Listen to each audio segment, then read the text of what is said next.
Isso aqui é urgente. Existe algum jeito melhor da gente começar a semana do que com justiça e com esperança? Porque foi exatamente isso que foi trazido para o nosso coração a partir do que acabou de acontecer. Dá uma olhadinha aqui. Eu concordo que algumas penas, sobretudo dos executores que não eram mentores, ficaram elevadas. Eu mesmo, pessoalmente, apliquei penas menores e desde o começo me manifestei, antes do julgamento do ex-presidente, mas já tinha me manifestado, que considerava bastante razoável a redução das penas para não deixar acumular golpe de Estado e abolição violenta do Estado de Direito, que eu não acumulei e acho que era a melhor solução e faria com que essas pessoas todas saíssem com 2 anos e pouco, que eu acho que estava de bom tamanho. Mas seja como for, a gente não podia deixar de julgar. E é um julgamento que continua a causar um certo mal-estar no país, porque o ex-presidente perdeu as eleições, mas teve 49% dos votos. Portanto, tinha muito apoio na sociedade e a gente não pode ignorar essas coisas, mas não pode deixar de julgar, evidentemente, o que tem que julgar. Fala, pessoal, bom dia. Estou aqui para falar, vocês podem imaginar, sobre a chamada telefônica entre o Lula e o Trump.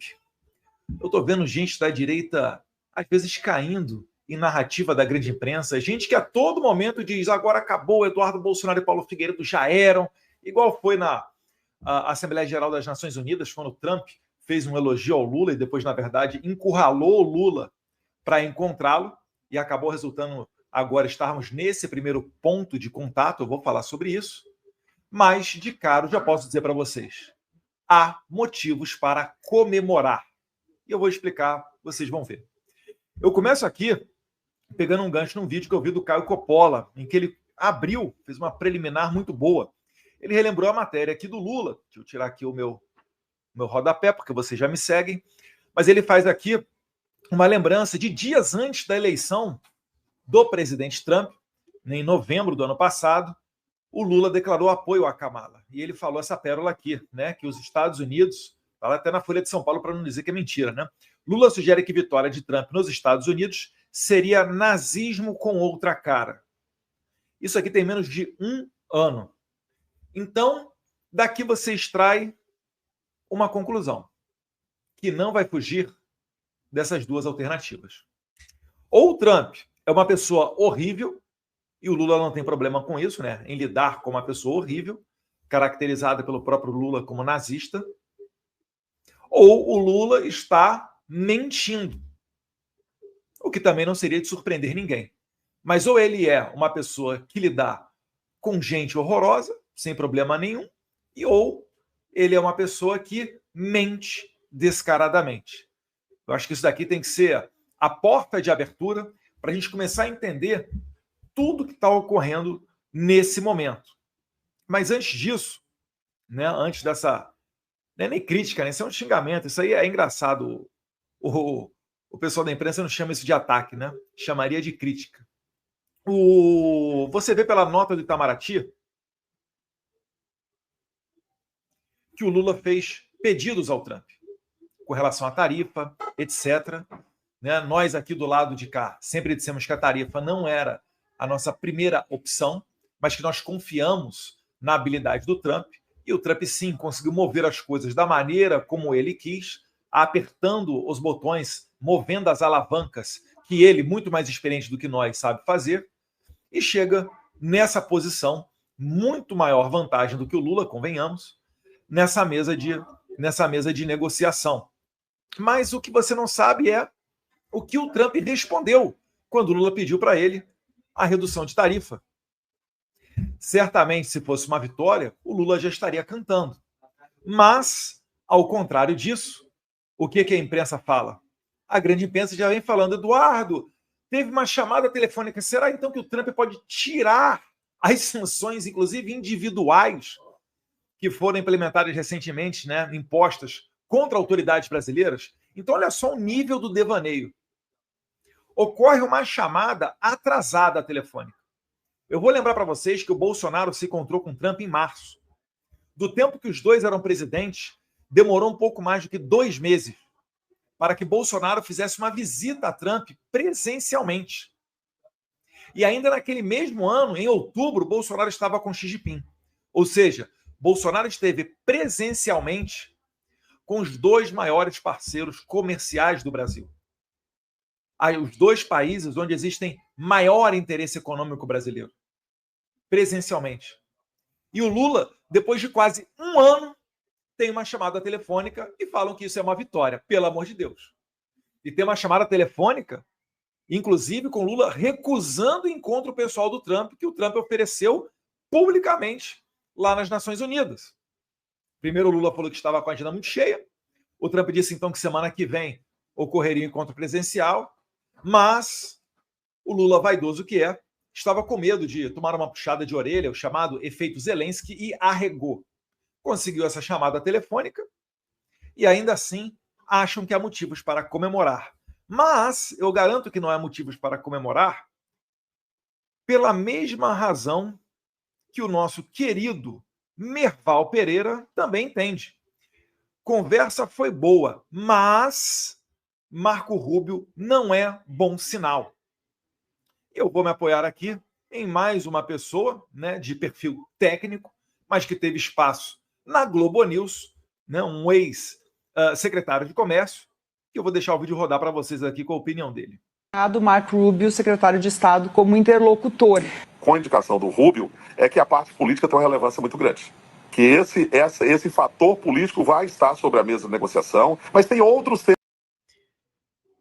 Então, repara, enquanto uma parte da imprensa fala que não haverá fator político, ministros celebram porque Trump não falou da parte política, esqueceu, ignorou o Bolsonaro, dizem eles.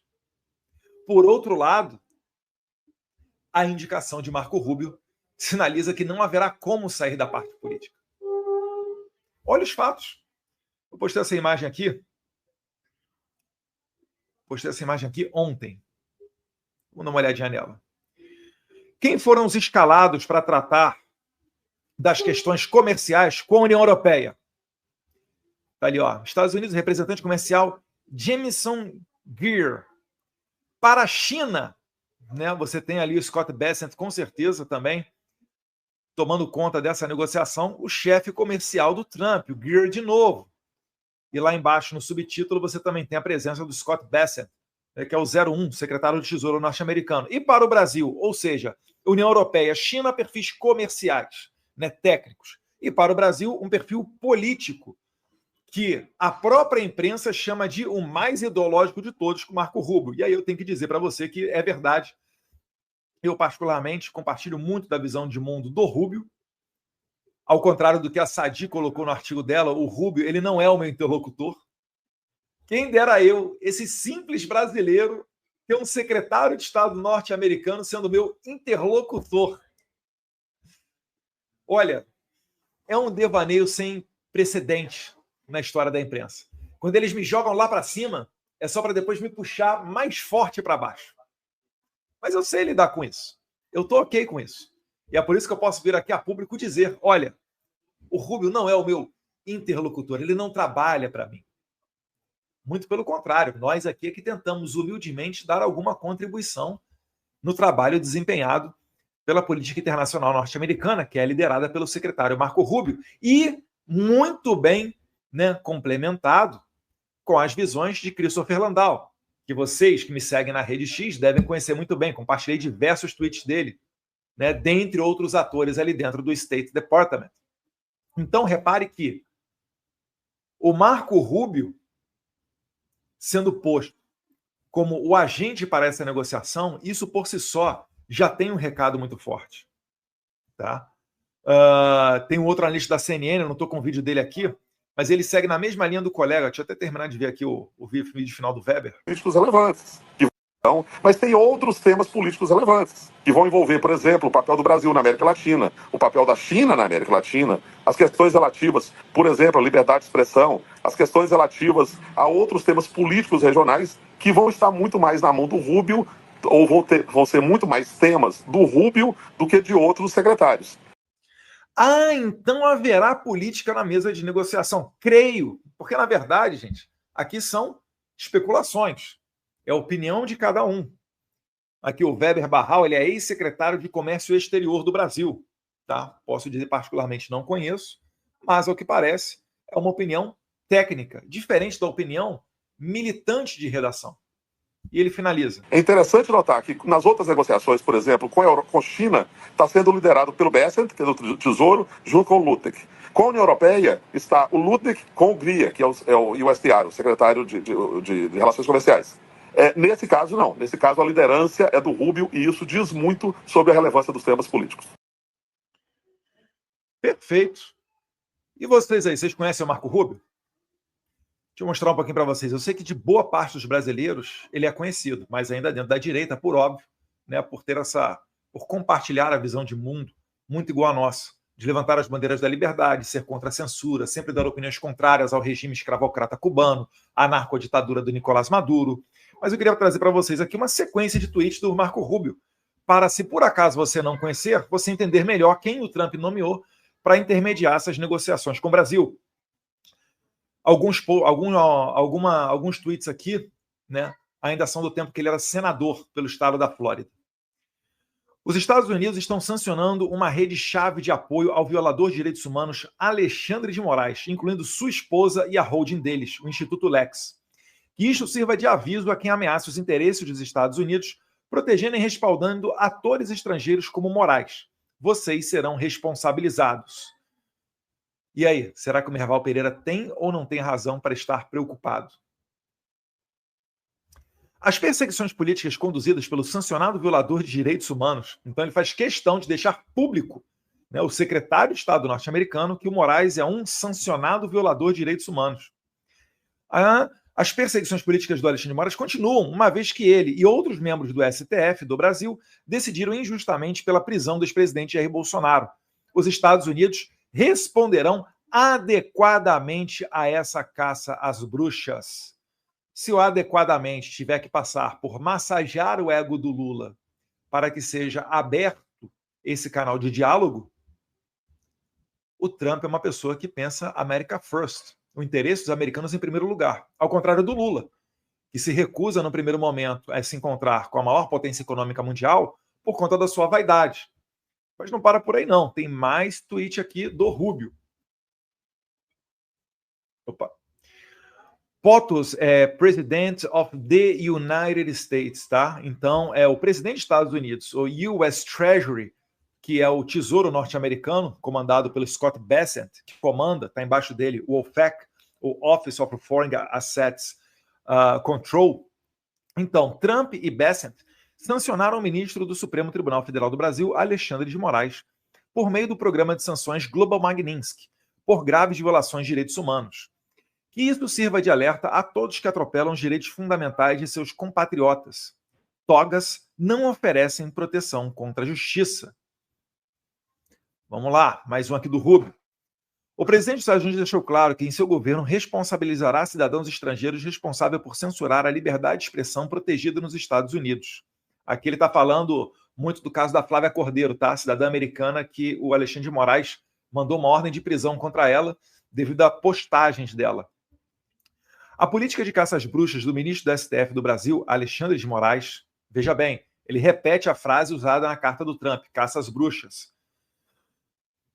contra Jair Bolsonaro, criou um complexo de perseguição e censura. Essa é uma palavra muito utilizada aqui nos Estados Unidos, tá? O Censorship Industrial Complex, o complexo industrial de censura.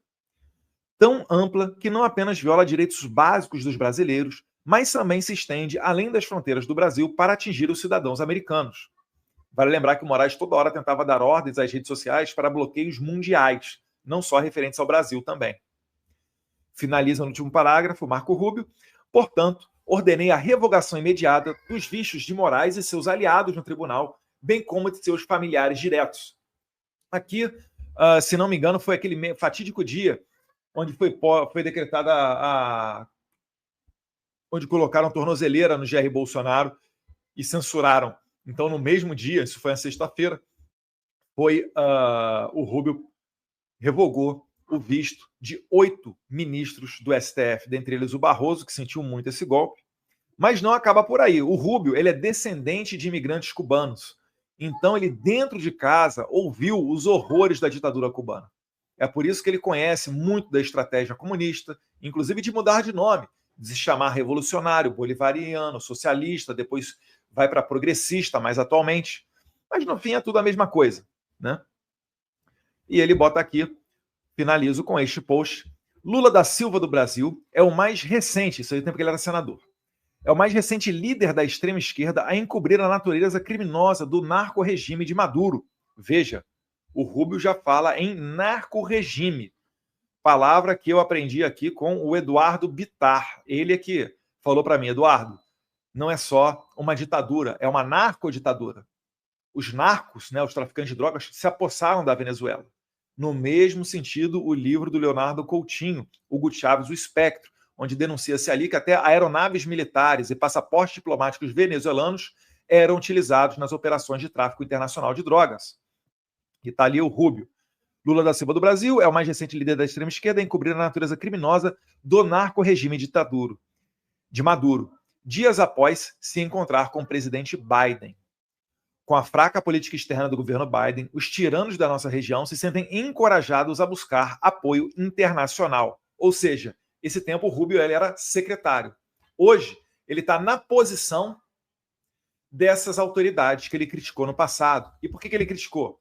Criticou porque o Maduro era livre, leve e solto para fazer relações com o Brasil, para correr, para se fortalecer o regime, um regime que oprime, né, igual o cubano, que inclusive utiliza muito da expertise cubana, utiliza a fome como instrumento político.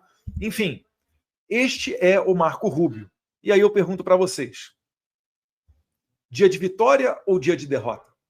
Para a esquerda ou para a direita? Ou melhor, para aqueles que apoiam as liberdades ou para os que apoiam regimes como o venezuelano? Pode ter certeza, gente, se a imprensa se apressou e até bateu a cabeça para tentar vender para vocês que foi uma vitória, é porque não foi uma vitória. O Merval, ele é uma pessoa que ainda tem, né, uma sinceridade, uma autenticidade e transparece, em diversos momentos, uma opinião muito mais próxima da realidade do que seus colegas da Globo News. Mas ainda da Globo News, se eles abrem espaço para uma voz mais técnica, como a do Weber, você vê que o assunto político não foi retirado da mesa. E eu confirmo isso, Sacramento, com a nota do Itamaraty. Porque se o Lula pediu o fim do tarifaço e não fala qual foi a resposta, ou até agora nós não vimos nenhuma redução, é porque, ao menos neste primeiro momento, não houve vitória para a esquerda. Então, menos. Trump continua apoiando não só o Brasil, mas as liberdades no mundo inteiro. Ele sofreu na pele a perseguição política. Ele sabe que quando ele deixar de ser presidente, por mais que ele já tenha mais de 70 anos de idade, provavelmente vão vir atrás dele. Ele sabe que vai ser importante fazer o seu sucessor. Deus queira aí seja o Marco Rubio ou o Didi Vance. São duas pessoas que eu acho extraordinárias, né? Tem muito mais gente dentro do governo também sensacional, mas esses daqui são os nomes que eu vejo mais circular aqui no cenário político americano. Mas o Trump vai querer dar continuidade a essas políticas pró-liberdade. Então ele entende o seu papel central, principalmente no Ocidente, nessa guinada para limpar a besteira deixada para trás pelo Biden no mundo inteiro. Como, por exemplo, um Alexandre de Moraes forte, a ponto de controlar eleições e ainda querer se meter em 2026. E se der mole, se voltar ao governo democrata nos Estados Unidos, radical, é capaz do Alexandre fazer uma associação e perseguir todas essas pessoas aí do governo Trump, porque eles sempre voltam pior depois. Se o Jason Miller no passado foi detido, pode ter certeza.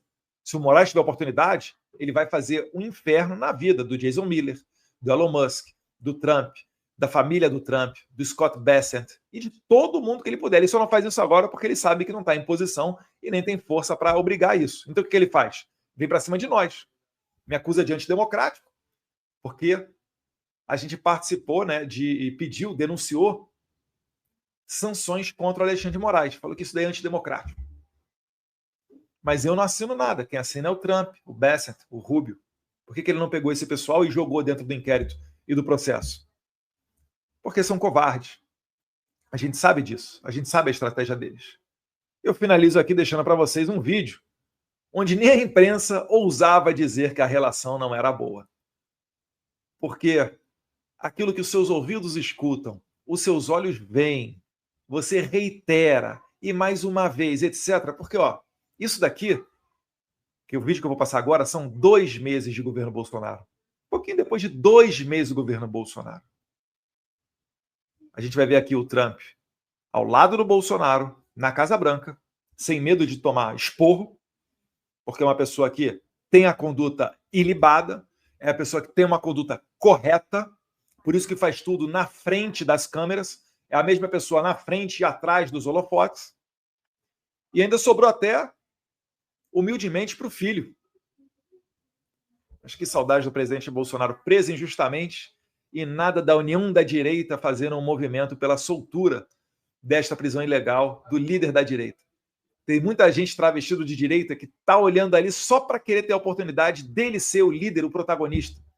A vaidade é realmente um problema no ser humano.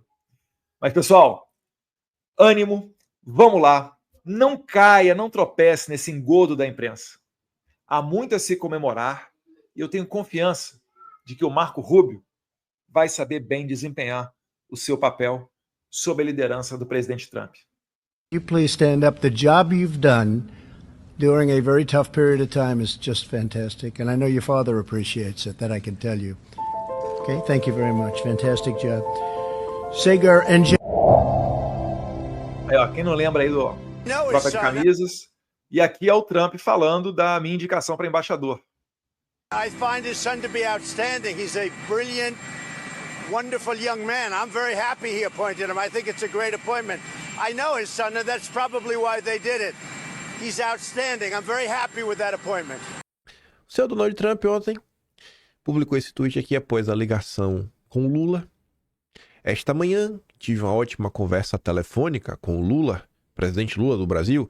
Discutimos muitos assuntos, mas o foco principal foi a economia e o comércio entre nossos dois países. Teremos novas discussões e nos encontraremos em um futuro não muito distante, tanto no Brasil quanto nos Estados Unidos. Gostei da conversa. Nossos países se darão muito bem juntos. Depois disso daqui, o Trump ainda respondeu, possivelmente foi uma pergunta daquela Raquel, e o sobrenome dela começa com a letra K, ela trabalha na Globo News, eu não sei pronunciar, e aí pergunta lá da ligação com Lula e tudo mais, e ele fala mais uma vez, tá ali, ó, Trump diz que Lula é um bom homem após telefonema com o petista. Tivemos uma ótima conversa e vamos começar a fazer negócios, afirmou Trump nesta segunda-feira. Aí, o governo brasileiro publicou essa nota aqui, a nota oficial, telefonema entre os presidentes Lula e Donald Trump. O presidente Luiz Inácio Lula da Silva recebeu na manhã desta segunda-feira, 6 de outubro, um telefonema do presidente Donald Trump dos Estados Unidos. Em tom amistoso, os dois líderes conversaram por 30 minutos, quando relembraram a boa química que tiveram em Nova York por ocasião da Assembleia Geral da ONU. Os dois presidentes reiteraram a impressão positiva daquele encontro. O presidente Lula descreveu o contato como uma oportunidade para a restauração das relações amigáveis de 201 anos entre as duas maiores democracias do Ocidente. Recordou que o Brasil é um dos 3 países do G20 com quem os Estados Unidos mantêm superávit na balança de bens e serviços. Solicitou, aqui estão os pedidos, né? A retirada da sobretaxa de 40% imposta a produtos nacionais e das medidas restritivas aplicadas contra autoridades brasileiras.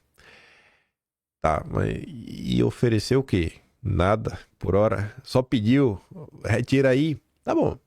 O presidente Trump designou o secretário de Estado Marco Rubio para dar sequência às negociações com o vice-presidente Geraldo Alckmin, o Mauro Vieira e o Haddad. Ambos os líderes acordaram encontrar-se pessoalmente em breve. Lula aventou a possibilidade de encontro na cúpula de ASEAN, na Malásia, reiterou o convite a Trump para participar da COP30 em Belém e também se dispôs a viajar aos Estados Unidos. Tá disposto para ir, hein? Aí um que ia falar na hora certa, agora tá se oferecendo para tudo. Bom, com isso daqui, foi o suficiente para a imprensa brasileira começar a fazer a festa. Vou trazer algumas matérias, vocês devem ter visto ontem, mas só para a gente, né, se posicionar. Trump ignorou Bolsonaro em conversa com Lula e ministros comemoram. O julgamento do ex-presidente não foi tema do diálogo entre os dois presidentes nesta segunda. Para integrantes do governo, isso mostra que o ex-presidente perdeu importância junto ao governo dos Estados Unidos. Será? Bom, isso aqui é a versão da Mônica Bergamo, né? Amiga dos petistas, dando voz ao petismo. A gente vai poder ver isso aí nos próximos dias. Será que a Mônica Bergamo está certa? Não sei. Acho que não é bem assim. Bolsonaristas oscilam entre ignorar telefonema e dizer que Lula cai na armadilha de Trump. Tá, e era para fazer outra coisa, porque a matéria, sei lá, parece que trata como se os bolsonaristas estivessem errados nos seus posicionamentos. Era para fazer o quê? Celebrar a conversa? Não entendi. Enfim, aliados de ex-presidente se dividem sobre fator Rubio e outros optam por divulgar ato a favor de anistia. Ligação entre americano e presidente brasileiro ocorreu na manhã desta segunda, dia 6. Aí vem o Estadão. Química entre Lula e Trump deve ter aumentado ainda mais. Avalia Sérgio Vale, economista-chefe da consultoria MB Associados, interpreta que o presidente norte-americano deixou a questão política de lado e passou a focar no debate econômico. Deixou a questão política de lado. Deixou a questão política de lado. É o que diz o Estadão, tá? Tá certo. Aí vem a Globo News. Vamos deixar a primeira imprensa falar. Depois a gente mostra o outro lado. Valdo Cruz, às 3h40 da tarde. Tá vendo aqui, né? 6 de outubro, 3h40. Sóstenes Cavalcante sentiu o golpe. O líder do PL na Câmara declarou que a escolha de Trump em colocar Marco Rubio como responsável da negociação é uma jogada de craque. Para o comentarista, né, ou seja, para o Valdo Cruz, Sóstenes tenta se apegar à ideia de que Marco Rubio é mais ideológico que Trump, mas quem manda é Trump, não Marco Rubio. Ou seja, não muda nada. O fato de ser Marco Rubio, sabe? Como diz o Estadão, deixou a política de lado, deixou tudo de lado. Agora é só amizade, ser amigos, derrubar tudo, voltar com uma sequência. Vai até pedir desculpa pro Brasil. Vai acabar até dar um desconto. Vai zerar as tarifas. Aí começa. A mesma Globo. A mesma Globo do Valdo Cruz. A conversa foi boa, né? Mas... Já viu mas? Mas... Marco Rubio não é bom sinal. Mas... Aí o inimigo diz, né? A euforia está passando na redação do jornalismo da Globo. Merval resolveu não comprar o otimismo e alertar que não é bom sinal negociar com o Marco Rubio. E no texto do Merval tá ali, ó. É um bom sinal ter havido a conversa entre os presidentes Lula e Trump, sinal de que as coisas continuam caminhando para o entendimento, mas não vejo como bom indício a designação do secretário Marco Rubio como interlocutor. É claro que o governo brasileiro tem que dizer que é bom.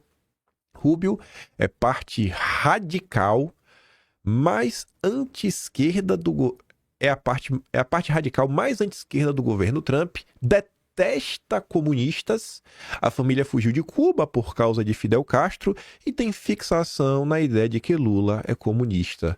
Não sei como pode ajudar, a não ser que Trump seja um líder tão forte que Rubio mude de posição de acordo com o desejo do presidente.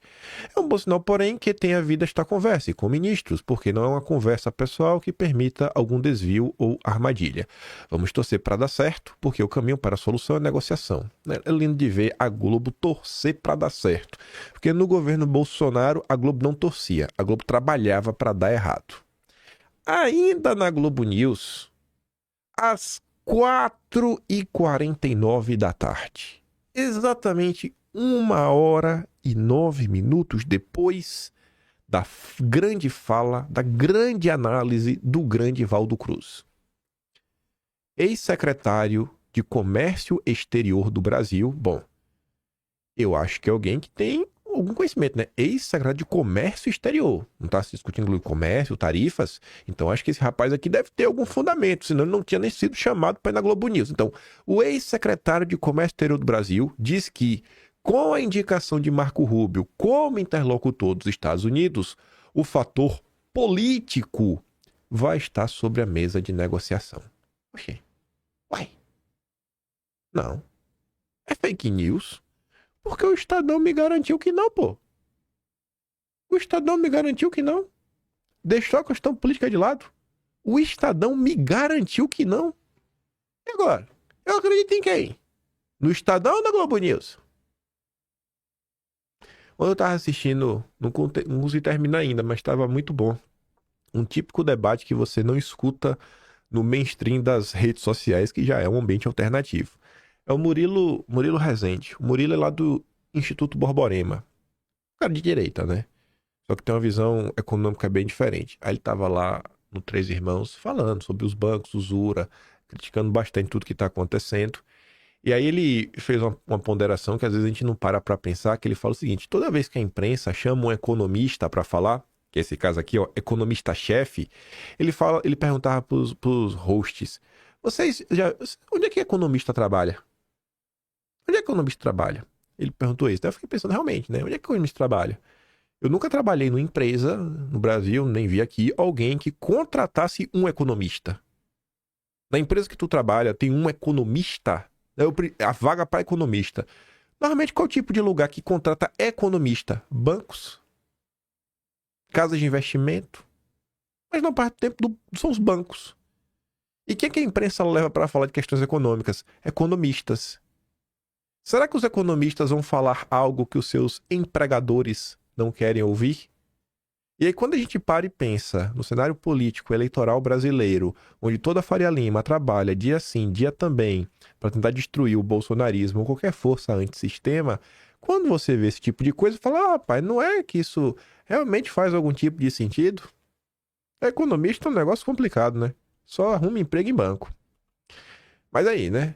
A Welber Barral cita a questão da liberdade de expressão e o papel da China na América Latina. Parece que a política vai estar na mesa.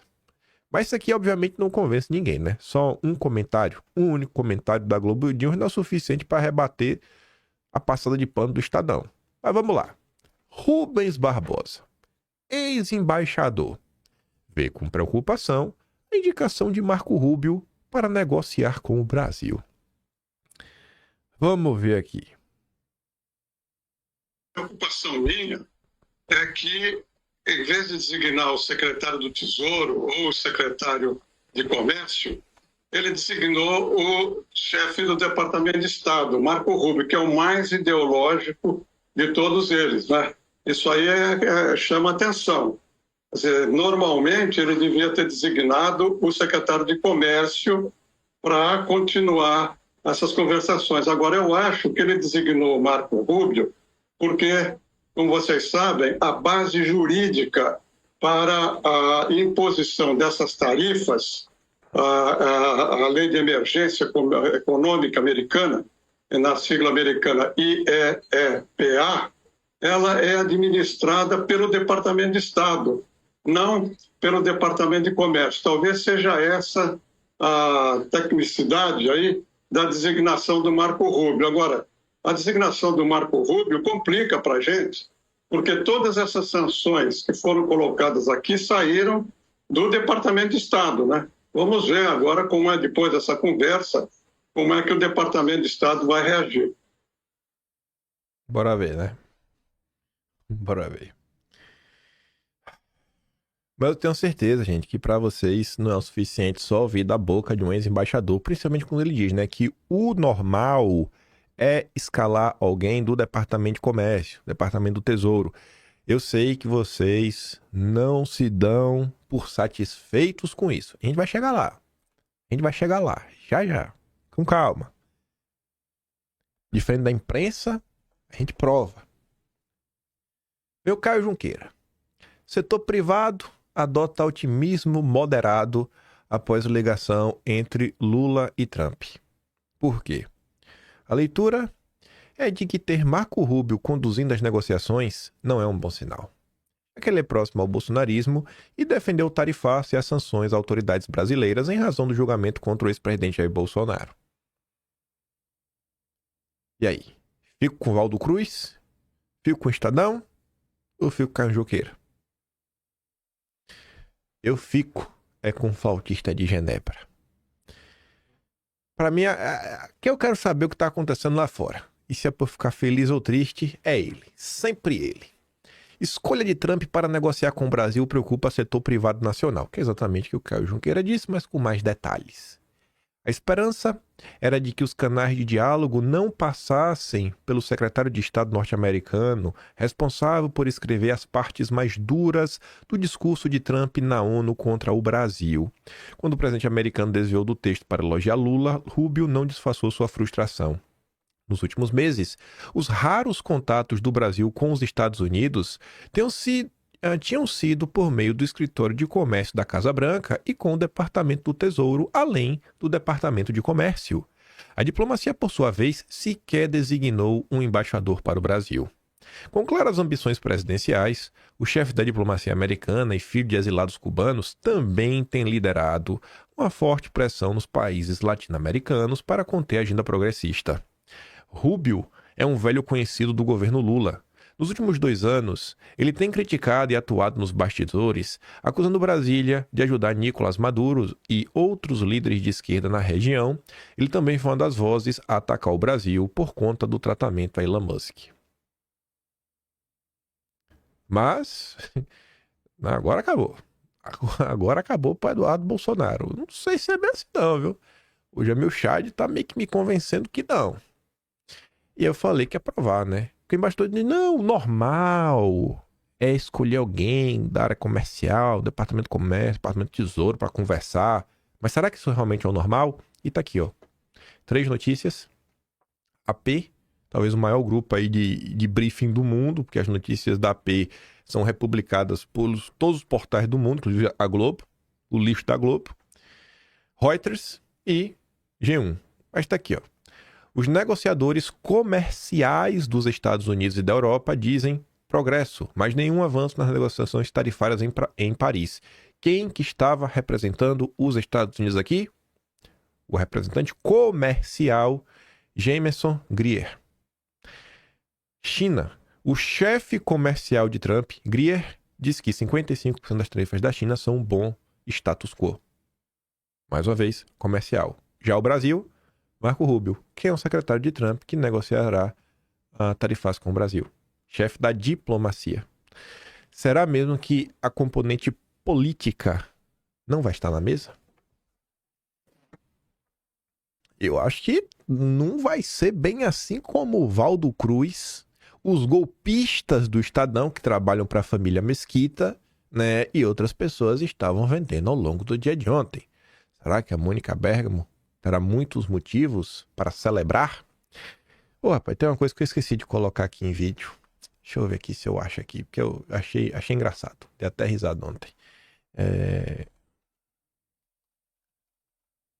Deixa eu ver aqui, ó. Pera aí. Acho que é esse aqui. Foi esse aqui. Pronto. Foi esse aqui, ó. Esse aqui mandou bem. Mandou bem. Gostei da analogia.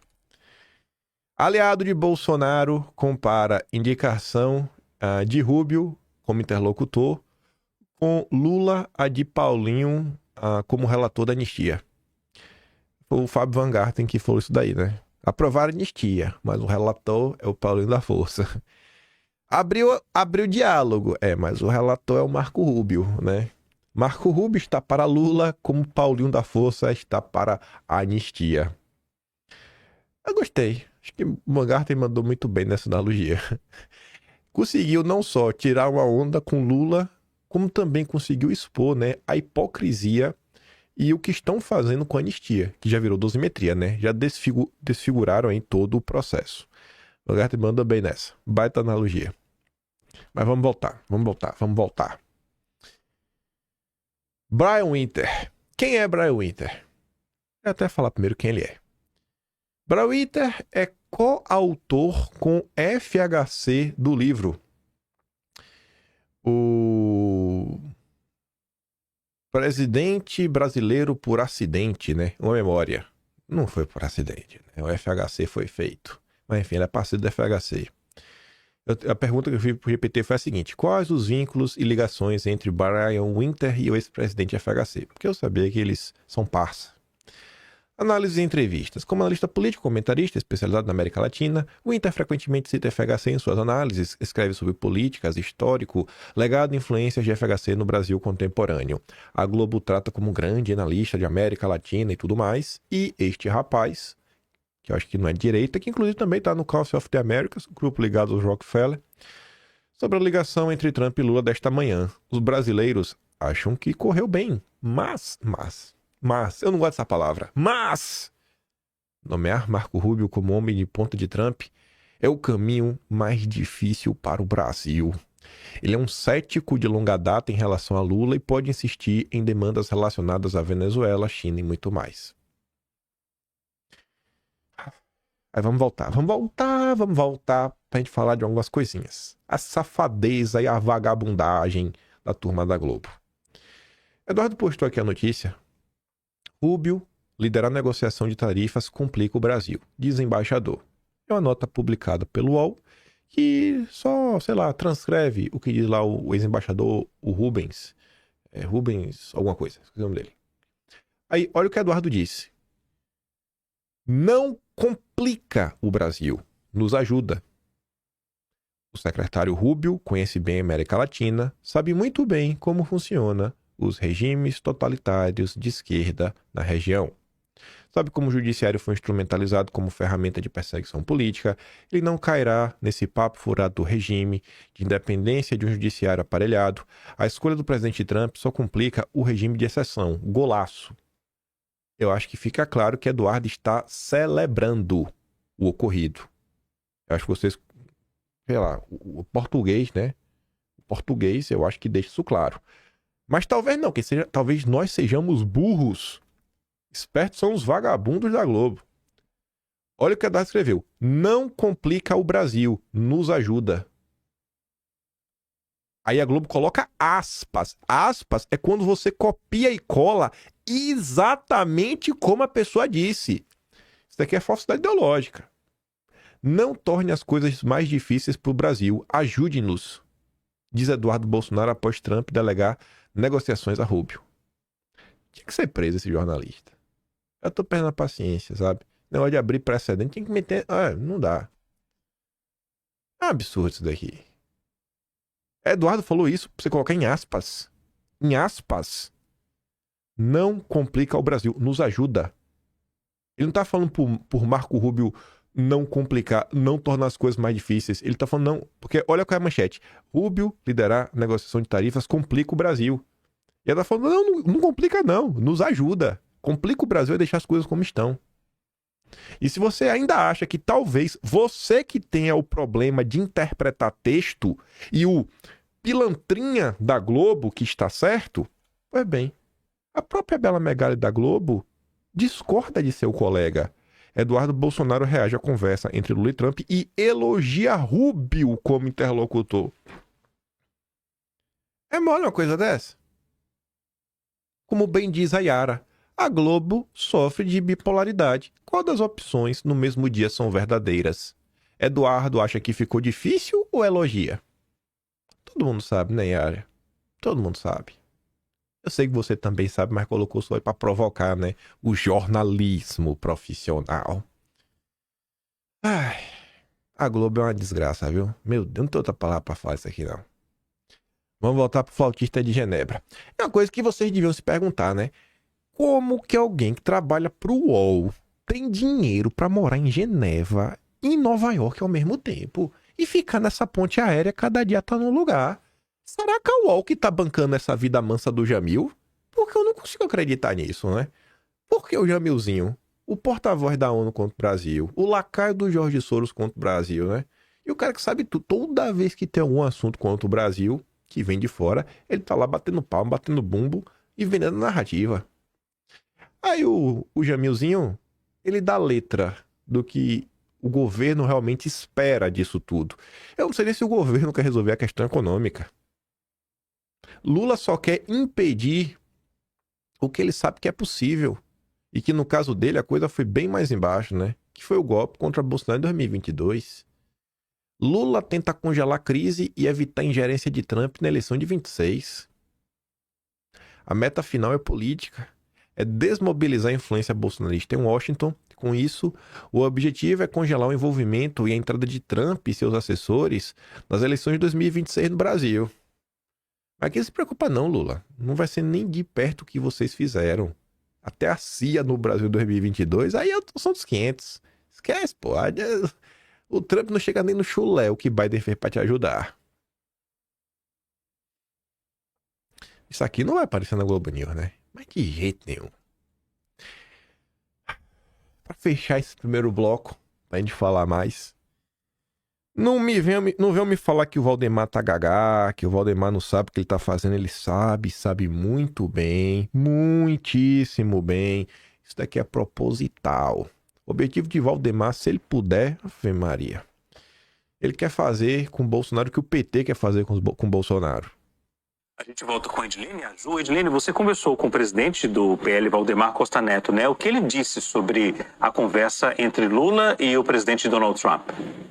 Pode parecer surpreendente, Leandro, mas ele disse que gostou muito desse encontro, que acha que Brasil e os Estados Unidos devem acertar as tarifas, como os Estados Unidos fizeram com outros países em outras ocasiões, ao longo desse tarifaço, dessas tarifas diferentes que têm sido aplicadas na sua gestão. Em relação ao ex-presidente Jair Bolsonaro, Valdemar da Costa Neto diz que tem esperança de que ele não seja abandonado por Donald Trump.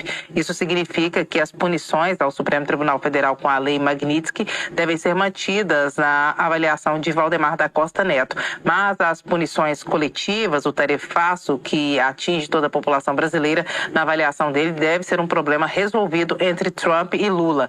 Ele disse também que não esperava que fosse diferente, que sabia que o presidente americano não maltrataria o presidente Lula. Então, ele elogiou essa reunião, que pode parecer surpreendente, mas na verdade não é, porque pegou muito mal, principalmente para a direita ligada ao ex-presidente Jair Bolsonaro, a defesa do tarifaço. Então, Valdemar da Costa Neto, como um político de visão, que é um cacique da política brasileira, já implementou esse discurso dizendo que é contra o tarifaço e que acha que Trump vai resolver esse problema com Lula e que a questão política ficará separada. A exemplo do que fez Hugo Mota, elogiou e disse que gostou da reunião entre os dois. Leandro.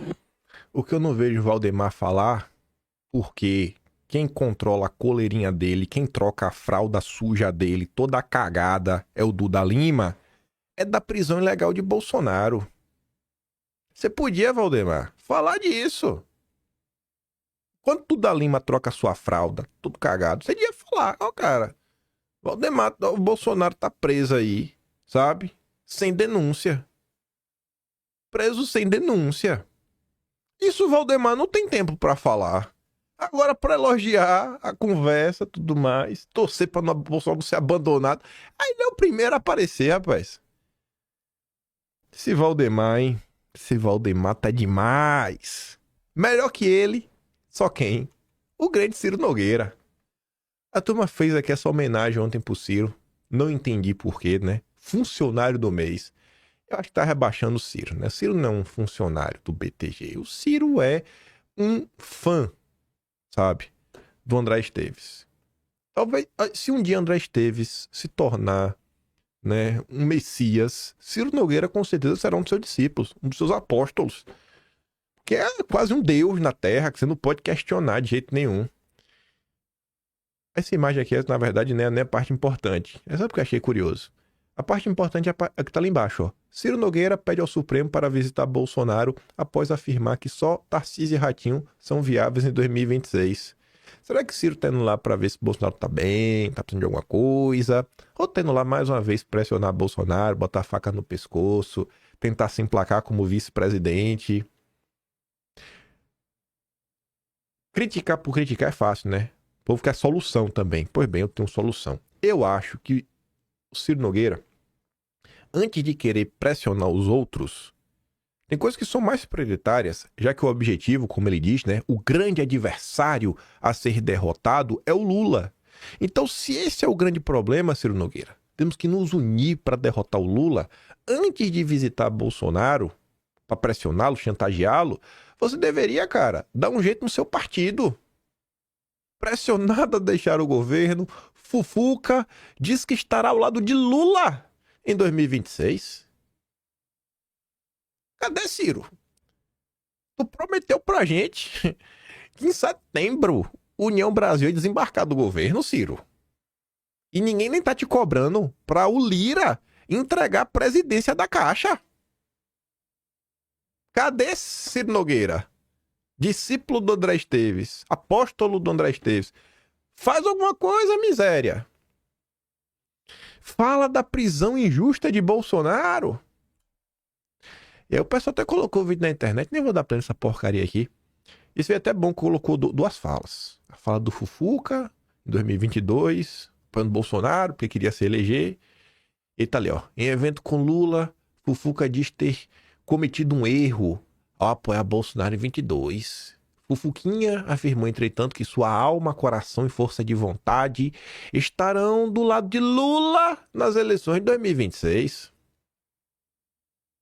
Ciro Nogueira, resolve teu partido primeiro, cara.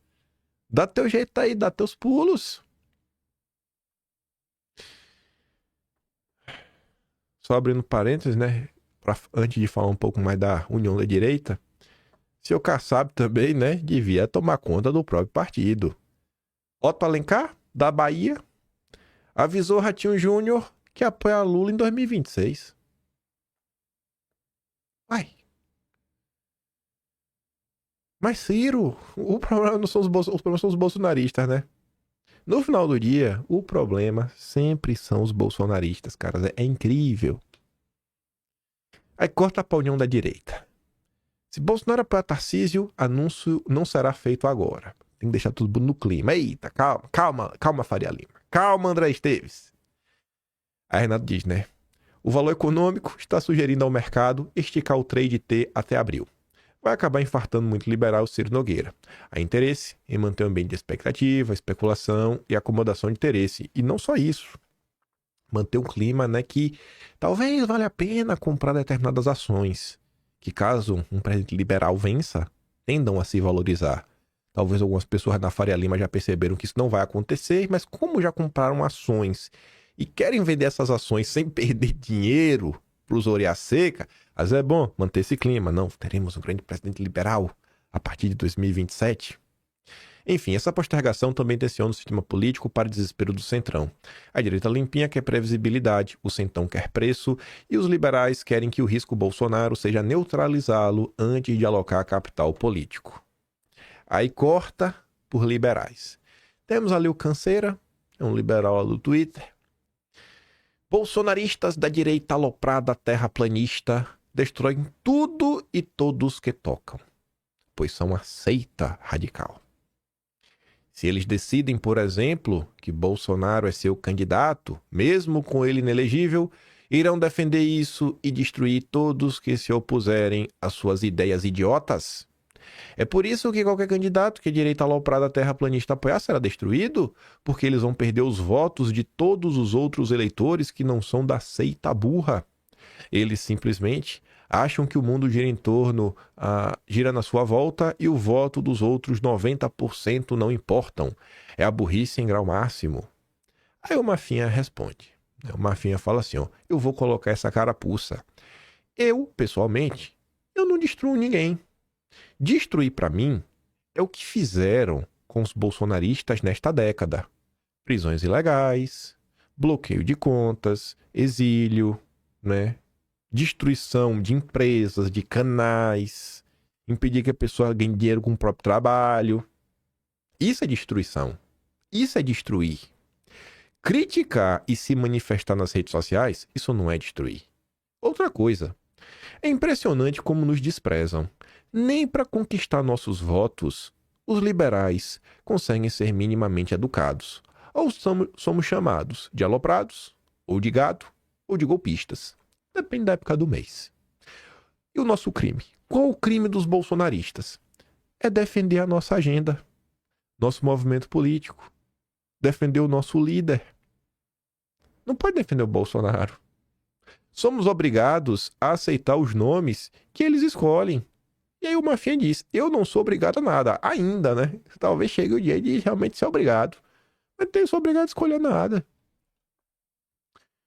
Mais um dia que o Carlos tenta falar mas segue falando para as paredes porque não encontra eco na classe política.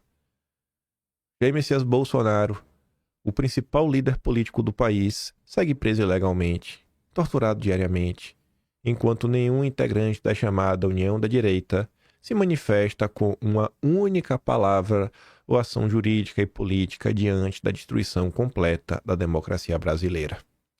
Que tipo de movimento político é esse? Que tipo de movimento político e econômico é esse? Que há tempos tolera e legitima ilegalidades, tratando como normalidade democrática um regime de exceção disfarçado de Estado de Direito. Você não consegue nem proteger o líder. Vai pra onde no final do dia? Vai pra onde no final do dia? Sabe, você vê, os Estados Unidos, né, trata sempre o seu presidente com aquela pompa, com aquela segurança, onde o presidente vai, é todo, né, uma escolta atrás para proteger, porque é o cara que o povo escolheu para estar ali e que às vezes o segurança vai se colocar na frente de uma bala porque você tem que proteger o presidente a todo custo. No Brasil, não. No Brasil, o pessoal quer entregar Bolsonaro na boca dos leões e errado é quem tenta defender o Bolsonaro. É o liberalismo brasileiro. E a gente vai falar mais sobre isso, né? E aí o Carlos pergunta, para que tipo de movimento político e econômico é esse? Bom, a gente também vai falar sobre isso, né? A união da direita, o antipetismo puro e simples. Mas antes de falar sobre isso, na verdade já falamos sobre isso, mas só vou fazer uma quebra já já, é esse movimento aqui, ó. Eduardo colocou um recorte no meu vídeo ontem que eu tô comentando sobre o caso do Moro. E Eduardo traz mais detalhes, ele até coloca a noticinha do que aconteceu, que eu relato, né? Eu falo, ó, o Moro que tá aí, eu falo, o Moro não tem nenhum direito de sequer se defender. Ele tem que aceitar o que vier do judiciário a todo custo.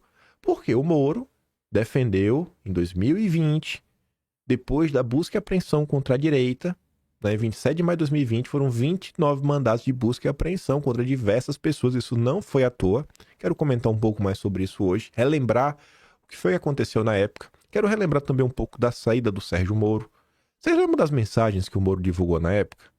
Você lembra de alguns detalhes curiosos, tipo a hora que o Moro bateu o print das mensagens? Por que a hora importa? Vocês lembram que as mensagens apareceram no Jornal Nacional? O que algumas pessoas de peso, como o Felipe Martins, tá preso até hoje, basicamente, né? Até na solitária ficou. O que é que o Felipe Martins falou quando o Moro saiu do governo? A gente tem que relembrar umas coisinhas. Quais foram as ordens que saíram de cima para baixo do judiciário em relação à PF, à equipe dos inquéritos? Mas enfim, quando o Carlos pergunta, né, que tipo de movimento político e econômico é esse que há tempos tolera e legitima ilegalidades? É esse daqui, é o movimento do Moro, dos apoiadores do Moro, os apoiadores aí da Farinha Lima. São os mesmos. Essa direita que não suporta o Bolsonaro. Essa direita tradicional, que alguns chamam de tucanos, né? Chama do que quiser, que odeiam o fato de que quem lidera esse bloco é o Bolsonaro e não eles. Enquanto o Eduardo Bolsonaro está comentando sobre isso ontem, e eu tento fundamentar bastante as críticas que eu faço ao Moro e diversas figurinhas, como o parceiro dele, Deltan Dallagnol, tô passando ontem no Twitter e eu vejo isso daqui. Lá vem o Flávio Morgenstern, que quando não tá aí a serviço do Jairo Leal, que é o verdadeiro dono da Revista Oeste, tá dando chilique aí nas redes sociais. Justiça condena Cabral e Pezão a pagar 4 bilhões por corrupção. Aí ele tá ali, né, me provocando. Certamente vai ter comentário do Kim Pai explicando amanhã. Vai, tá errado mesmo. Robô tem que pagar. É isso. Mas porque segundo ele, né, não sei se vocês viram o vídeo dele, ele, a Bruna Torlai, junto com o Bernardo Kister, falando que eu sou, né, o amigo do Gilmar Mendes. Estou a serviço do Gilmar Mendes. Aí a Pamela comenta, né? O cara dorme e acorda pensando no Kim. Que maluquice, bicho. E por quê? Porque eu não posso falar do Moro. Eu não posso falar do Deltan Dallagnol, que também colocou a coleirinha nele. E aí eu quero comentar as coisas com vocês, né? Ele ficou muito incomodado ontem com aquela postagem do Eduardo. Aquele recorte do Eduardo, esse aqui, ó, deixou ele muito revoltado. Mas como assim? Eduardo postou um recorte desse orelhudo. Aí, olha que curioso. O Eduardo, ele só tá mantendo a coerência. O Eduardo não tá me fazendo nenhum favor nem nada. O Eduardo, ele só tá mantendo a coerência. E é por coisas como esta que eu apoio o Eduardo. Por ser uma pessoa coerente. Por ser uma pessoa que consegue compreender que tem coisas que não são erros, não são aleatoriedades. E é por conta disso daqui que nós enfrentamos a perseguição e a ditadura que se instaurou no Brasil hoje. Quando o Moro defendia que ninguém sério questiona o poder da Suprema Corte de dar a palavra final, Eduardo rebatia o Moro, dizendo: tenta mudar a primeira e a segunda emenda através de uma mutação constitucional para você ver. Vai lá. Mas eu não posso falar do Moro, não. Senão o mão mole não deixa. Fica bravinho. Aí, curiosamente, eu fui ver as respostas.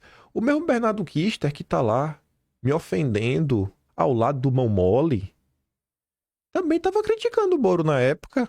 E aí, Morgenstern? O grande Guten Morgen? Eu estou errado e você... Eu estou certo, você está errado. Se você discorda de mim, você está errado. E aí, irmão? Fala mal do teu amigo aí. E quando ele fere a própria interpretação, muda a Constituição, instaura inquérito ilegal, cria as leis, interfere no Executivo, nega acesso aos autos, barra advogados e mente publicamente sobre processos. Mas eu não posso relembrar e apontar quem é Sérgio Moro? Cadê a lista de quem eu posso relembrar o passado ou não? Emerson Grigoletti, advogado de basicamente toda a turma da direita, alvo no inquérito das fake news. Advogado também do Constantino. Nunca ouvi falar de nenhum advogado sem acesso aos autos. Estava rebatendo o Moro. Major Fabiana, mostrando a hipocrisia do Moro, que dias antes tinha dito: é importante destacar, com grande respeito ao Supremo, que é uma instituição fundamental da democracia. Qualquer decisão tomada deve ser respeitada, embora possa sofrer críticas. E depois ninguém pode questionar a palavra final? Ué, não pode ou não pode criticar Moro? Aí você tem o Fred Rodrigues, que foi candidato da direita bolsonarista nas eleições agora, né? Lá em Goiás, apoiado pelo Geyer. A Suprema Corte dos Estados Unidos não abre nem conduz investigação, não cria leis, não vota contra a liberdade de expressão ou posse de armas. Um juiz não anula atos do presidente. 5 dos 9 juízes são conservadores, aqui nenhum. Prezado, ninguém sério faria esta comparação. Complicado, né? Mas vamos continuar. Jorge Serrão, que trabalha serra fileiras com mão mole, também criticando o Sérgio Moro, cara. Por que isso aqui não é o problema? Porque o problema sempre sou eu. Esse argumento é válido em um país que tem uma Constituição enxuta, principiológica, que reflete o livre debate do povo que a elaborou. Não é o caso da Carta de 88, que precisa ser trocada por uma nova, que garanta de verdade a segurança do direito natural à democracia. Paulo Figueiredo, na época, também criticou. Doutor, o senhor foi juiz federal, ministro da Justiça e tem pós-graduação na Harvard Law School. Não é possível que não saiba a diferença entre o poder de Judicial Review da Suprema Corte Americana, que julga seletivamente 100 casos por ano, e o Supremo que se mete em tudo. Mas se quiser eu explico. E ainda tem o Carlos Bolsonaro, né? Sérgio Moro utiliza os Estados Unidos quando se trata de defender instituições, ignorando o contexto atual de cada país. Seria maravilhoso caso se espelhasse neles também para defender o povo e seu direito à legítima defesa. E antes de relembrar algumas mensagens do Moro, e o que aconteceu na época, e por que é importante lembrar isso para entender por que hoje o Brasil vive uma ditadura, veja isso aqui, né? Postei lá no Twitter e veio o novo cabo eleitoral do Partido Novo, o juiz Marcelo Bretas. Ele veio falar mal de quem? De mim. Este sujeito é muito chato, intriguento. Deus nos livre de gente assim. Ele está do outro lado do mundo e acha que sabe tudo, falar é fácil. Uai, e eu tô errado? Eu tô mentindo aqui, Marcelo Bretas? Eu acho que eu sei o que eu falo. Eu tento falar de coisas que eu sei, né? Mas eu coloquei essa postagem por uma razão, né? Eu fui ver os comentários. E aí vocês vão entender por que eu quero relembrar a saída do Sérgio Moro e conectar isso com 2026, os liberais, a campanha contra Bolsonaro, o silêncio em relação à tortura que Bolsonaro tá sofrendo, o silêncio em relação à prisão ilegal de Bolsonaro. Aí eu fui ler os comentários, né? E tem todo tipo de comentário. Todas as linhas. Não vou falar o nome das pessoas que escreveram, só olhar os comentários. Primeiro comentário. Doutor Bretas, lembra da fatídica reunião onde Moro se opôs à indicação de Ramagem? Pois é, tudo começou ali. Então, o Moro não se opôs à indicação do Ramagem. Quer dizer, não. O Moro se opôs à indicação... Na verdade, não é que o Moro se opôs à indicação... Não vou nem lembrar se foi realmente assim. O caso foi que barraram a indicação do Ramagem. O nome que... Eu nem tenho certeza se Bolsonaro estava a todo custo querendo colocar o nome do Ramagem naquele momento. Mas, enfim. Tudo começou ali. Mas a pessoa está tentando até tentar entender meio que aconteceu na época. Depois vem a Nana Franca. Doutor Bretas, desde quando mostrar a verdade é fazer intrigas? Por acaso é a favor de jogar para baixo do tapete ou censurar a internet? Acredito que não, né? Ou seja, primeiro comentário, a pessoa tentando trazer algumas coisas que aconteceram na época para justificar o posicionamento do Moro. Outro comentário de uma pessoa que tá assim, cara, a gente tem que olhar pro Brasil e olhar o que aconteceu. Trazer o passado. Se o passado tem relevância, tem que colocar na mesa. E se tá errado, a gente rebate. Se for verdade, a gente acata. Depois outro cara. Doutor, entendo que o jovem é de fato um antagonista, necessários em qualquer grupo democrático. O antagonista expõe rachaduras, falhas, hipocrisias e abismos. É um contraponto sumariamente importante. Com todo respeito, cordial abraço e excelente semana. Então, um cara ali que acha que é importante debater ideias e ver hipocrisias. Acha que isso é importante. Você tá certo, Kim, também. Como juiz, Moro foi o cara. Já como senador, esse aí tentou se colocar no meio de campo. Doutor Bretas, pai prova tudo que fala. Ele apenas mostra a verdade. Moro errou muito e em muitas vezes e ainda apoiou o que não devia. O plantio é opcional, mas a colheita é obrigatória. Esse aqui meio que me apoiando. Marcelo, apesar de vocês estarem do mesmo lado e estamos lutando contra o lado atual, o Moro faz escolhas erradas na política e calado era um sábio. Agora tem que aguentar as críticas pelas suas escolhas. Ok? Bem justificado. E segue, vai seguindo.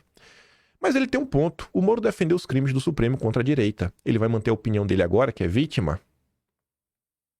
Eu concordo. Esse aqui é um chato. Com ideias enviesadas demais, mas que ele tem razão em relação ao Moro, ele tem.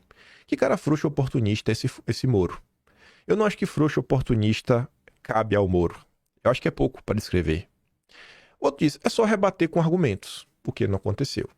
Depois tem o comentário que mais me pega. Concordo. Eles faz vídeos longos, cansativos e cheios de discórdia. Assim, tá, mas o que eu tô falando é verdade ou não? Então, assim, a pessoa não tá preocupada se existe verdade ou mentira. A pessoa tá mais preocupada com o tamanho das coisas e com discórdia. Sabe? Me preocupa porque a gente tá vivendo numa sociedade cada vez mais as pessoas querem respostas em vídeos de TikTok, né? De 15 segundos. E eu não acho que você consegue explicar coisas complexas em 15 segundos. Não acho que essa mentalidade ajuda a construir um movimento político forte. Quem faz o engajamento da treta? Toda hora escolhe um para movimentar as redes dele. É isso aí, da treta. Será que é só isso mesmo?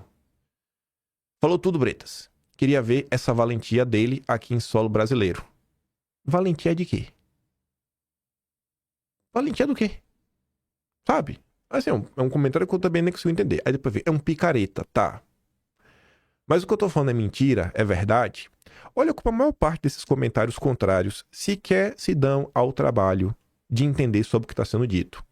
É um posicionamento, eu vou usar essa palavra de maneira proposital para falar lá na frente, que é muito mais por afinidade emocional do que lógica racional. Eu não estou usando esse termo aleatório.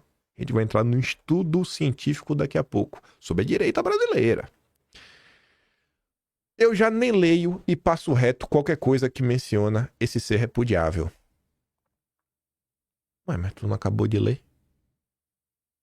E, supondo que ele não leu, será que esse tipo de postura ajuda em alguma coisa? A gente tá numa sociedade que a gente vai ignorar o que as pessoas leem. Eu faço questão de ler, principalmente os comentários das pessoas que eu não gosto, para saber o que elas estão pensando. Eu acho que se fechar não ajuda em muita coisa. E depois vem. Esse pai realmente é chato, mas neste caso ele tem razão a expor a hipocrisia do Moro. Aí depois eu tô, ele sempre perseguiu o Moro, antes mesmo de Bolsonaro assumir. Como perseguir como? Como é essa perseguição? Eu fui atrás dele na rua, botei a polícia atrás dele, movi inquéritos contra ele, processos contra ele. Aí depois outro comentário, é infiltrado. Pronto, é infiltrado. É uma pessoa que é de esquerda.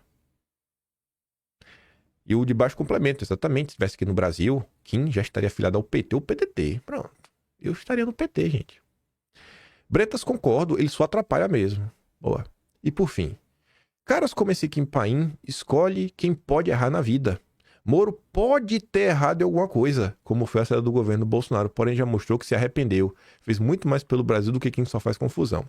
Então temos que falar sobre isso, né? Será que o Moro realmente errou na sua saída, né, do governo? Será que o Moro errou, velho?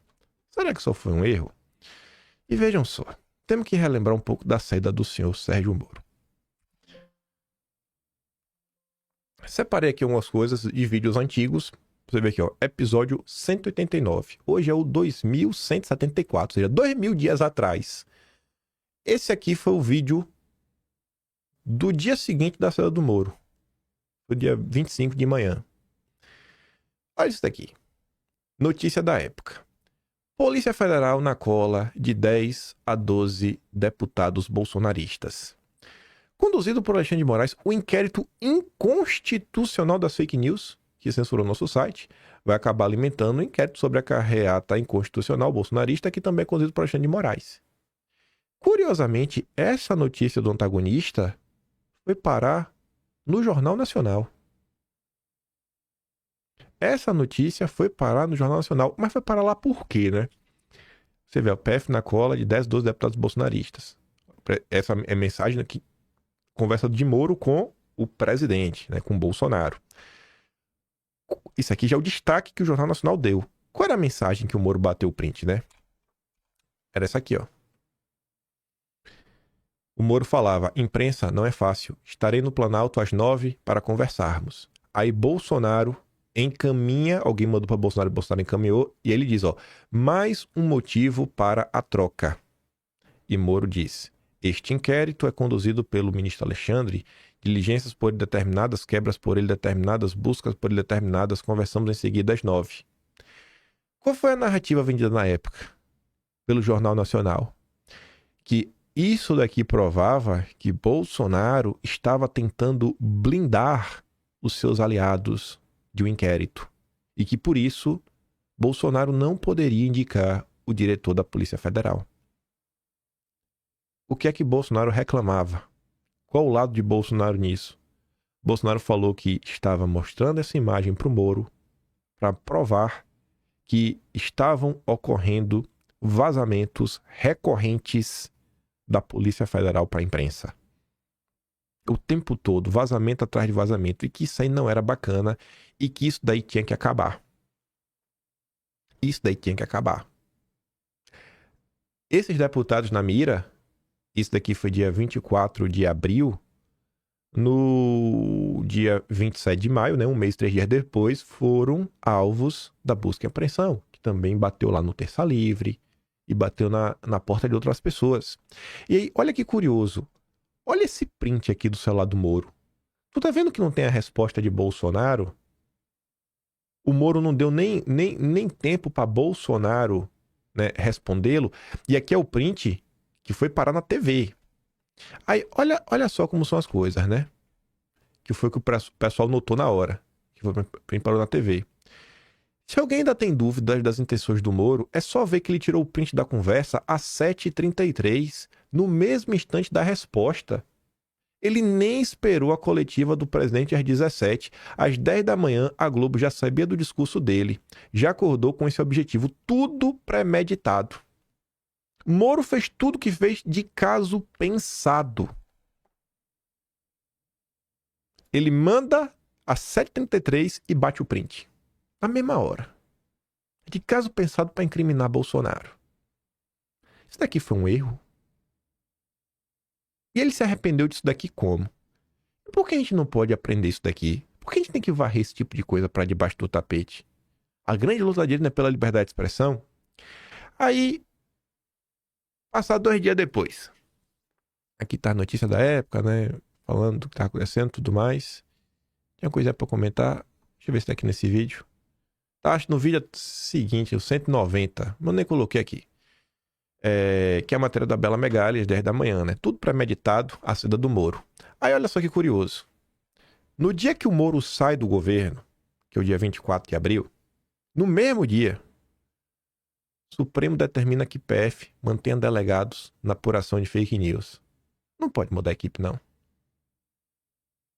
Por que não pode mudar? Porque senão o Bolsonaro vai interferir na PF. As investigações a que ele se refere são sobre ofensas, ameaças e fake news contra ministro do Supremo e a quem envolve organização e financiamento de atos com pautas antidemocráticas. A forma como o Moro saiu, as mensagens que ele entregou, todo o processo foi para validar o inquérito das fake news. Aí, olha que curioso. O pessoal não lembra? Moro falou com Maia e ministros do Supremo antes de se demitir. E até hoje nunca foi revelado pela imprensa com quais ministros do Supremo o Moro falou. Mas existe uma forte suspeita que um dos ministros que Moro falou antes de se demitir, de caso pensado, premeditado, para destruir Bolsonaro, o bolsonarismo, aumentar a perseguição, você vê aquele primeiro WhatsApp, foi com o ministro Alexandre de Moraes. Com base no quê? Fala, lembra disso, né? Mas tá aqui, ó. A parte do Supremo é aqui, ó. O ex-juiz ainda conversou com ministros, no plural do Supremo, e colegas do primeiro escalão do governo Bolsonaro, entre o telefonema e outro. Moro conversou ainda com amigos, a mulher Rosângela, que há tempos vinha sugerindo a ele deixar o governo. Pela manhã, Moro tinha estado no Palácio do Planalto, lá recebeu o próprio Bolsonaro. A informação por volta das 9 da manhã, que Maurício Valeixo, seu braço direito, seria demitido por comando da PF. Aí, olha que curioso, né? Deixa eu ver se tá nesse vídeo aqui. Olha lá. Ao sair do governo, Moro revelou ter sugerido a Bolsonaro o nome do delegado Disney Rossetti para substituir o Maurício Valeixo. E Bolsonaro rejeitou. Quem é o Disney Rossetti? Ligado a Moraes. Por que Moro queria colocar o cara ligado a Moraes para ser o diretor-geral da PF? Moro nunca explicou isso. Deltan Dallagnol nunca explicou isso. E o errado sou eu de falar. Não cobram tanto de fazer dossiê. Cara, foi feito muita coisa já. Até para adentrar nisso daqui de forma um pouco mais profunda. Não tão profunda. Só de boinha. Só de boinha. Ai. Cadê? Acho que é esse aqui. Deixa eu ver quem. Acho que vai estar aqui o que eu quero. É uma postagem da Cruzoé, que torna a coisa ainda mais estranha. Deixa eu ver se tá aqui nesse vídeo. Tá aqui. Pronto. Ó. Em reportagem na Cruzoé, o jornalista Fábio Leite apresentou a relação de intimidade entre Rossetti e Moraes. A relação entre Moraes e Rossetti se estreitou no período que o magistrado foi ministro da Justiça no governo Temer, entre 2016 e 2017. O delegado federal comandava a superintendência da PF em São Paulo. Da gestão Rossetti, a Lava Jato Paulista praticamente não avançou, apesar de inúmeras delações envolvendo suspeitas de corrupção no governo estadual. Vocês poderiam me informar por que Sérgio Moro queria indicar o Sérgio Moro da Lava Jato, queria indicar o cara que travou a Lava Jato de São Paulo? E vocês poderiam incluir na explicação de vocês esse pedaço aqui? Esse trecho aqui, ó, é do depoimento do Maurício Valeixo. O Maurício Valeixo, em depoimento, disse aqui que o ex-ministro Moro tinha como nome de preferência o delegado Fabiano Bordignon. Por que o Moro desistiu do Fabiano Bordignon para escolher o nome do Moraes? Vocês poderiam me explicar? O Flávio Morgenstern, ele poderia fazer um programa explicando isso daqui? O Bernardo Kister poderia fazer um programa explicando isso aqui? Vocês que adoram me ridicularizar? O Oreudo? O Marcelo Bretas poderia me explicar isso daqui? Eu acho que seria de grande valia essa explicação. Aí, vamos continuar aqui, ó. Quando o Sérgio Moro saiu, o dia da saída dele. E a gente volta para 2026, que é o que eu tinha prometido para vocês. Esse aqui é o vídeo da época 188. Que já no finalzinho já, ó. A verdade reconhece que o PT cometeu erros e elogia Moro. Em geral, ele, Sérgio Moro, ajudou, afirmou o presidenciável, há reparos a fazer, né? Aí o Alan disse, precisa explicar? Precisa, viu, Alan? Olha o que o Felipe Martins, na verdade, o que eu tinha colocado no vídeo, foi mal, né? Que o Felipe Martins tweetou. Quem tweetou no dia foi o Olavo. Eu peguei essas postagens que circularam na época. O Felipe Martins escrevia: o Estado tecnocrático é o inimigo mais mortal da liberdade humana. A concentração de poder na mão de burocratas, supostamente iluminados pelo saber técnico, é o modo mais eficiente de domar, limitar e subjugar pessoas livres, privando-as do controle efetivo sobre suas vidas. E antes de realmente estar no governo, né, mas Bolsonaro já tinha vencido, o Felipe Martins falava assim, ó, sempre que sofre uma derrota eleitoral, o establishment busca se reorganizar para, pelo menos, normalizar os agentes que o derrotaram, submetendo-os a critérios supostamente técnicos para que possa exercer algum controle sobre as decisões desses agentes. Todo cuidado é pouco. Isso aconteceu ou não aconteceu? A reorganização foi brutal.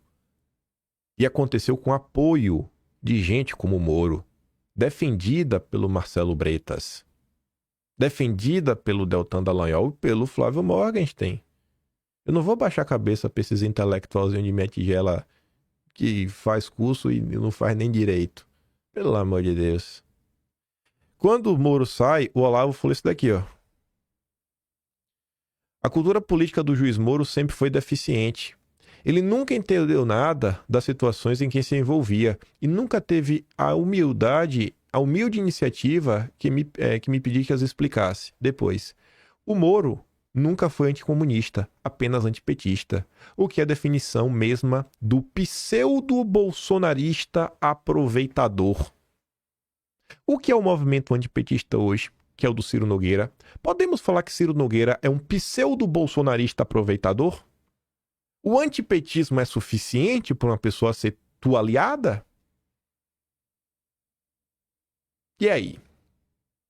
Só isso basta? Só ser antipetista? Eu acho que no ponto que estamos hoje no Brasil, além de anticomunista, né, também anti-juristocracia. E por fim, Olavo falava, Sérgio Moro mostrou ser mais devoto à sua biografia do que à pátria. Ele mentiu contra o presidente da República e deve ser processado, sem dó nem piedade. Moro sempre foi apenas um jurista regularmente bem preparado, mas totalmente desprovido de cultura histórica, literária, filosófica e política. Um ignorante especializado. Não vai fazer falta nenhuma. Que enfia sua biografia no fiofó e vai pastar. Daqui a 3 meses, ninguém se lembrará mais dele. Aí volta para aqueles comentários que eu estava mostrando, da turma do Bretas e tudo mais. Como você quer? Como a gente pretende construir um país decente, organizado, com a galera que tá nessa, né? É infiltrado? Infiltrado. Não pode contar o que tá acontecendo que o Moro fez. Então assim, a gente tem um caminho gigantesco para andar, sabe? Intelectuais que desinformam. Uma população que sequer tem interesse em entender o que está acontecendo. Liberais aproveitadores, né? Pseudo-bolsonaristas aproveitadores. E o errado, como diz o Mafinha, somos nós que estamos aqui tentando defender Bolsonaro, tentando rebater alguma coisa. O que eu falo, eu mostro. Isso eu tô mostrando aqui coisas, poxa, que tá no vídeo 188, 2000 dias atrás. Isso eu tô repetindo. Porque às vezes tem que repetir, porque para algumas pessoas tudo é discórdia, gente. Corta pro Felipe Martins. O pior são esses técnicos, isso, aquilo, outro, muita técnica. Sabe? Não pode ter ideologia. Sabe? Qual o ganho que eles estão querendo nos oferecer nas eleições de 2026 para abandonar Bolsonaro e abraçar um candidato técnico? A troco do quê? Mas eu falei que muita dessa galera, né, é aquele apoio muito mais afetivo do que... Eu falei efetivo antes, né? Assim, afetivo do que racional. E é sobre isso que eu quero falar com vocês para nós chegarmos nos finalmente. Tava passando no Twitter e vi uma postagem da Yara. Eu acho que ela tem razão em parte do que ela tá falando, assim como o João também tem razão em parte do que ele tá falando.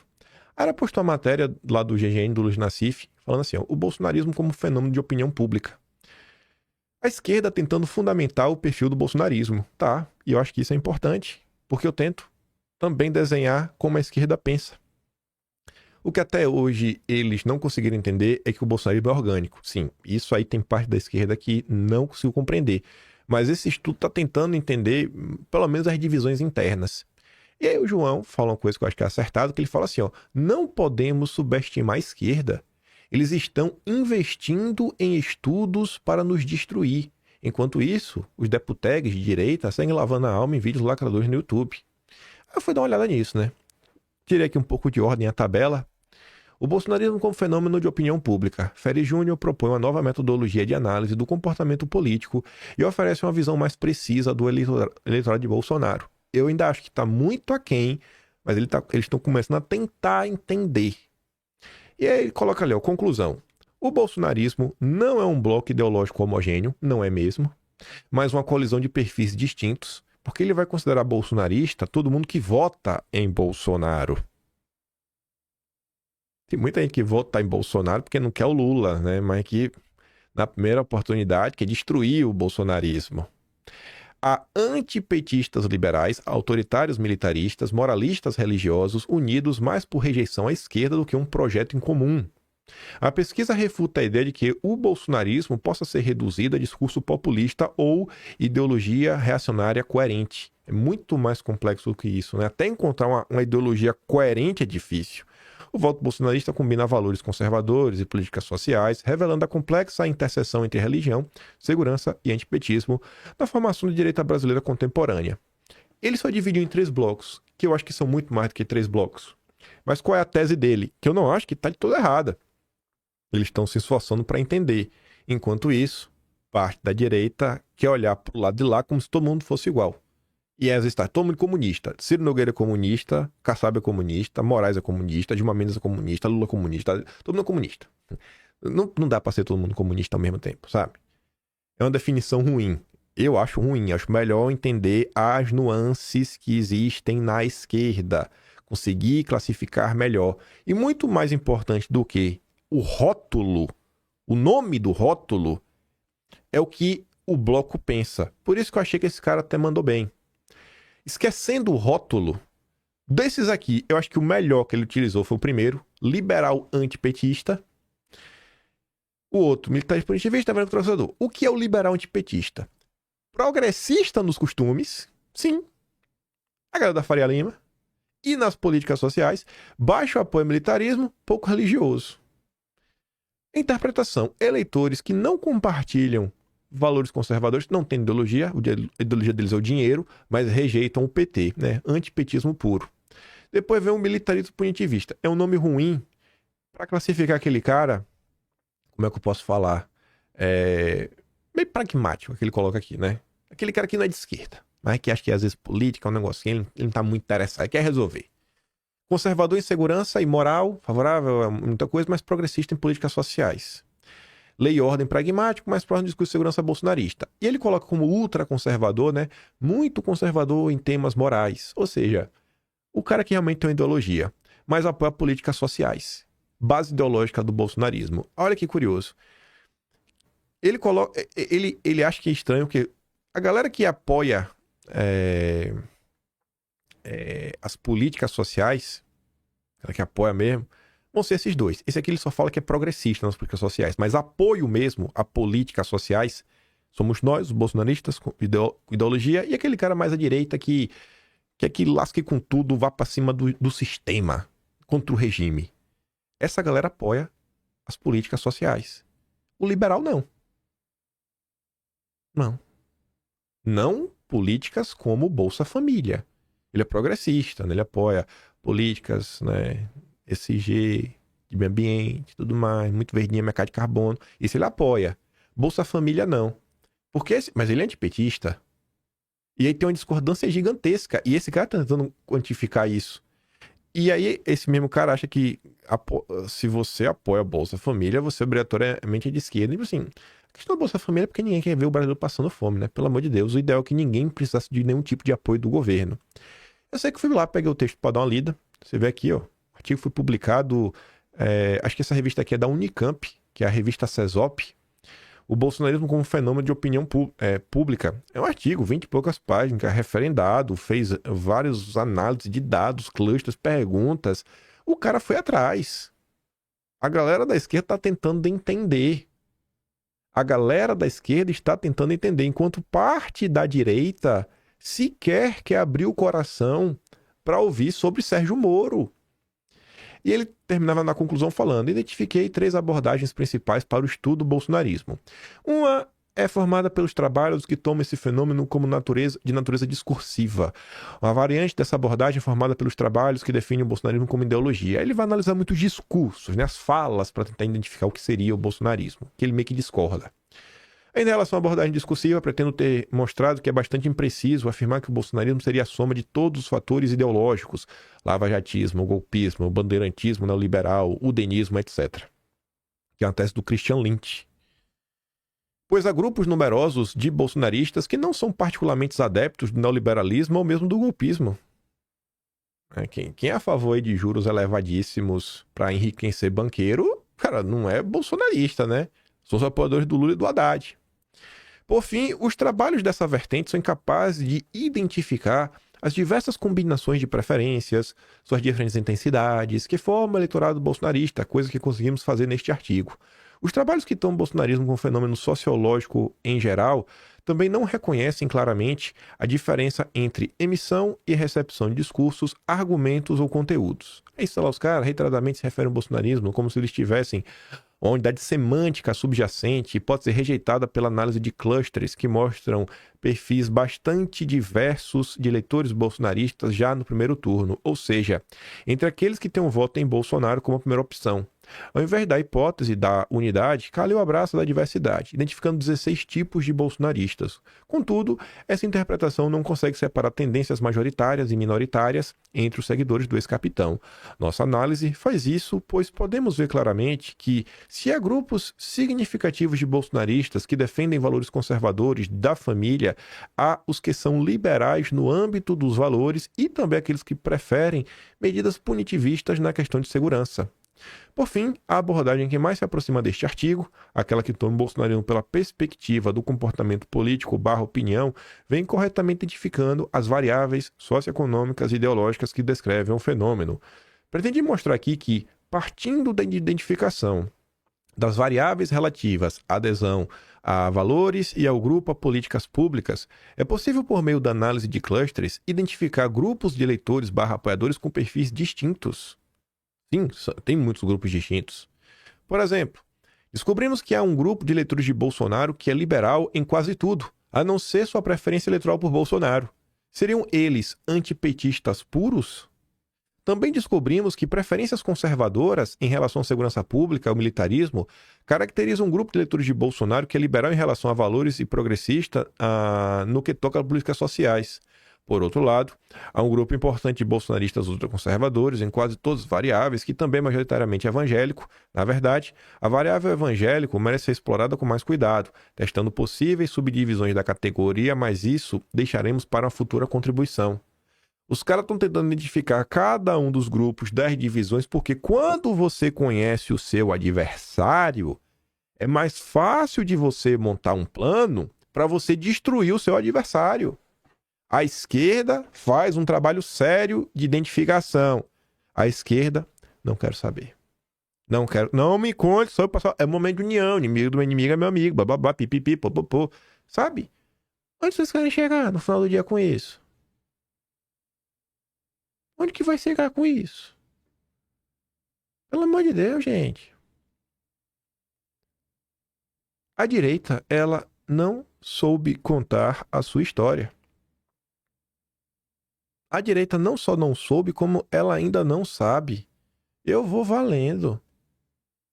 Eu fico me perguntando, quem nessa direita aí, se for sabatinado, sabe explicar os pormenores? Tem uma pessoa que eu vou apostar assim, que é uma das que com certeza mais saberiam explicar essa história. Sabe quem? A Bárbara, do Te Atualizei. Porque a Bárbara acompanhou muito isso daí. Desde a CPM das fake news em diante, a Bárbara acompanhou muita coisa. Lembra de muita coisa também. E não é da turma dos grandes intelectuais da direita. A Bárbara lembra de muita coisa, mas eu vou postar do que ela lembra. Mais do que muito político. Se a gente não sabe... Assim, aí o curioso é o seguinte, né? A direita, ela vai... Vou deixar essa merda aqui, ó. Ela vai falar, não, veja só, né? O professor Olavo nos diz o trabalho intelectual, porque a esquerda chegou ao poder pela cultura, dominando as universidades, fazendo filmes, produções. Tá, pra você fazer um filme, você tem que saber contar a história. Porque você contar que história no filme se você não sabe a história? Você vai assumir a faculdade pra fazer o quê se você não sabe o que você vai contar? A história do momento, que é a prisão ilegal de Bolsonaro, não é repercutida. Ninguém comenta. Não se pode cobrar da classe política que falem sobre Bolsonaro. Não pode cobrar que Tarcísio abra a boca para falar da prisão ilegal de Bolsonaro. Não pode. Então, assim, como esperam vencer um establishment brasileiro extremamente poderoso que tem mais de... Deixa eu ver... sei lá, 11 com mais 100, com mais 25, dá 136. 136 anos de organização no mínimo, que é desde o golpe contra o Império, na implementação da República, onde eles têm o domínio do sistema financeiro inteiro, onde eles têm os domínios dos grandes meios de comunicação de massas, não é canalzinho de YouTube, é TV, que fala para milhões de brasileiros por dia, sabe? Quando tem grande parte do setor produtivo nas mãos, quando tem cargos-chave na administração pública, de setores burocráticos do Estado, passando por agências reguladoras, passando pelo judiciário. Como você pretende vencer isso sem um plano, sem organização, sem um projeto de país, sem saber contar sua própria história, jogando o único cara que, sem apoio de nada, a não ser do povo, conseguiu chegar ao poder, que foi Bolsonaro. O único cara que, além da discussão rasa e boba da presidência da República, se preocupou em construir uma base de vereador, de prefeito, de deputado estadual, deputado federal, governador e senador. Não, mas esse cara que tem que ser deixado para trás, é um capítulo a ser virado. O único que deu resultado. Rapaz, velho, e o louco sou eu.